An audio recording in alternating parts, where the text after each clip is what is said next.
Welcome everyone back to the Crimson 15 podcast. I'm your host, Crimson Sen. And 15 PCA. Native 454. Be sure to follow us on Twitter at C15 Podcast. So we covered the supposedly new Cloverfield movie. It was called Overlord, which was the code name for the D-Day invasion. Yeah. And I'm like, oh, this is kind of weird. How are they going to make this work? And so J.J. Abrams finally came out and said, oh yeah, this has nothing to do with Cloverfield. So I don't want to see this now. That So, might think it's gone. I was at like 50%. Now I'm like at 3, maybe -1.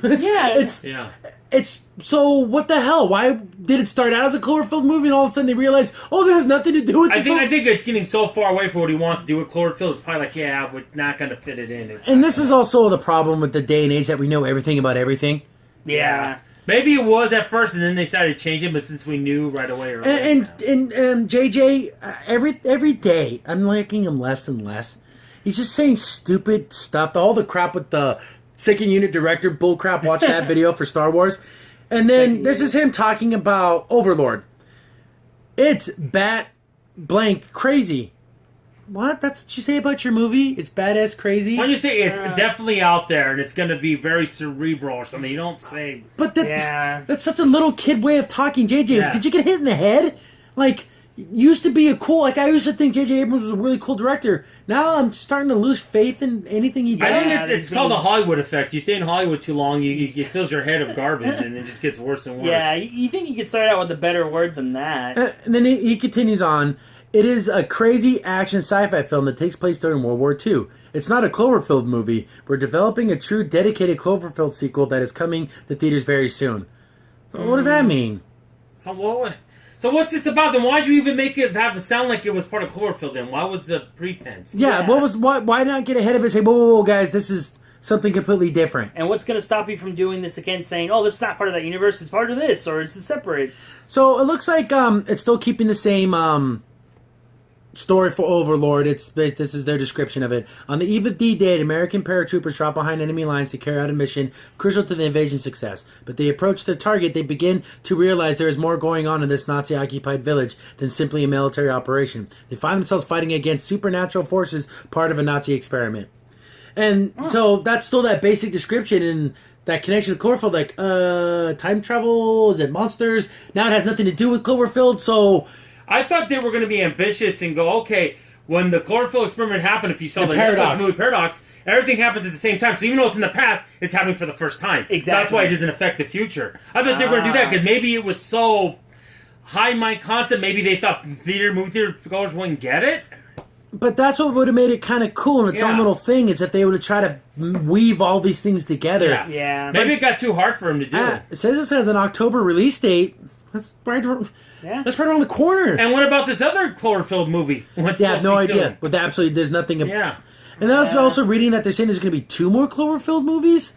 It's a jumble mess at this point. I don't know what he's going for. This Overlord thing, unless the graphics are through the roof and awesome looking, if it's even a little bit janky, direct to video. I mean, it doesn't need to be in theaters. I'll just play my Call of Duty. Yeah, zombie mode's Call of Duty. Yeah. People are trying to say it's a zombie movie. So I have no idea what this is, because how cliche zombie Nazis. Yeah, I know. I mean, why don't you just call it Wolfenstein? I mean, that's what pretty much that's what it's turning into. Yeah. I don't know. And again, JJ, crazy. Why would you say, like, here's another thing too. But whoa, who's the second unit director? I know. I want to know who the third unit is. That's the more important one. Yeah. No, it's crazy because you not only look at that. You know, the last Cloverfield movies on Netflix. This one's going to be on Twitch. Yeah, they're going to stream it on Twitch for free. I know. Yeah. I mean, this is what we're getting to here with this. I feel like he's trying to be hip, and it's like really sad. Like, I'm the cool guy. Yeah. Abrams, I know you're friends with Kevin Smith. You need to hang out with Kevin Smith. You need to kind of wind yourself a little bit. Yeah. You're getting too Hollywood, man, with all this.